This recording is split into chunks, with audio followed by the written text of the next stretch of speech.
কিন্তু বিক্রি করলেন এবং আজকে তুলি। আজকে তুলছেন। আজকে তুলি মানে কত করে বিক্রি করলেন?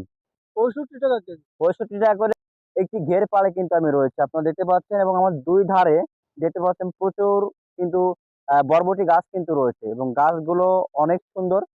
দেখতে পাচ্ছেন এখানে বরবটি ধরেছে, প্রচুর বরবটি ধরেছে এবং এই বরবটি চাষ যিনি করেছেন যে কাকু তিনি আমার পাশে রয়েছেন। তিনি কিন্তু এই মুহূর্তে কিন্তু এই বরবটি বিক্রি করে আসলেন। আপনারা বিক্রি দেখতে করে পাচ্ছেন। এই বরবটি কিন্তু বিক্রি করলেন এবং আজকে তুলি। আজকে তুলছেন। আজকে তুলি মানে কত করে বিক্রি করলেন? ৬৫ টাকা কেজি। ৬৫ টাকা করে কেজি বিক্রি করেছেন বরবটি তিনি কিন্তু। আসলে দেখতে পাচ্ছেন বরবটি গাছগুলো কিন্তু অনেক সুন্দর। তো আসলে তিনি কেন ঘের বেড়িতে বরবটি চাষ করলেন? আমরা সে সম্পর্কে জানার জন্য একটু তার কাছে চলে যাচ্ছি। আসসালামু আলাইকুম। ওয়ালাইকুম আসসালাম। কেমন আছেন? হ্যাঁ, ইনশাআল্লাহ ভালো আছি। আমরা এই মুহূর্তে আপনার একটা হাস্যোজ্জ্বল মুখ দেখতে পাচ্ছি যে আপনি মানে আজকে বরবটি ১ম হ্যাঁ, বেচলেন। না আগে ২ দিন বেশি। আগে ২ দিন বেচছেন। আগের ২ দিন কি আপনি ৬৫ টাকা করে বেচছেন? না, তাহলে? আগের দিন বেচছিলাম হচ্ছে ৬২, আরেকদিন বেচছিলাম ৬০, আরেকদিন বেচছিলাম ৫৭। তার মানে আজকে একটু দাম বেশি হ্যাঁ, হয়েছে। আজকে একটু দাম বেশি। দাম বেশি হয়েছে। তো আগামীতে আরো দাম বেশি হবে বলে মনে হ্যাঁ, হচ্ছে। তো আসলে এই ঘের বেড়িতে আপনারা মানে বরবটি চাষ করলেন কেন? বরবটি বা মাছের চাইতে কাঁচা ফসলের আ ইনকাম হয় বেশি। ইনকাম হয় বেশি।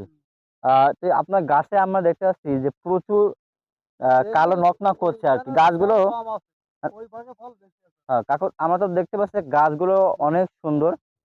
কালো নক করছে। গাছের চেহারা একদম মনে করো যে টগবগ, টগবগ করছে। তো আসলে এত সুন্দর চেহারা ধরে রাখার কারণটা কি? বলবেন আমাদের? এটি বিভিন্ন রকমের ওষুধ ব্যবহার করি, ভিটামিন ব্যবহার করি। মানে কোন হুম। জাতের ঔষধ ব্যবহার করেন? আমরা ধরেন কোম্পানি তো একটা দিলো না, কোম্পানি ৪-৫ টা। বিভিন্ন রকমের কোম্পানির ওষুধ ব্যবহার করি। তো একটা উপকার হইছে, উলাল্লা ওষুধ দিয়ে গাছটা কালো হইছে বেশি আর ওই মানে ফুল-টল ভালো ভালো আছে। মানে আমরা কোন আসতেছে। পোকাও কিন্তু না, কোন গাছে কিন্তু পোকাও পোকা আমরা নেই। দেখতে পাচ্ছি না।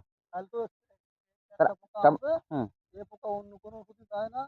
এই যে তাহলে এই তাহলে লিডার পোক, চিড়া এই পোক, তাই? পোকটা মারবে এই তো আপনি যে ওষুধটা ব্যবহার করছেন আজকে এটা হচ্ছে দিয়া উলালাভ, উলাল্লা। উলালাভ আপনি এটা ব্যবহার করছেন। দর্শক মণ্ডলী এই কৃষক ভাই তিনি কিন্তু বলছেন যে এবছর তিনি এই বরবটি চাষ করে তিনি ২-৩ বার বিক্রি করছেন এবং আজকে সবথেকে বেশি দাম পেয়েছেন। তো এখানে তার বিশাল বড় ঘের রয়েছে। ঘেরের চারিপাশেই কিন্তু আপনার হচ্ছে বরবটি। বরবটি রয়েছে। তো আপনারা যারা ঘেরে চাষ করেন তারা আপনারা এই কাজটি করবেন। ঘেরের আলটা একটু বড় করে বিভিন্ন রকম ফসল আপনারা ফলাবেন এবং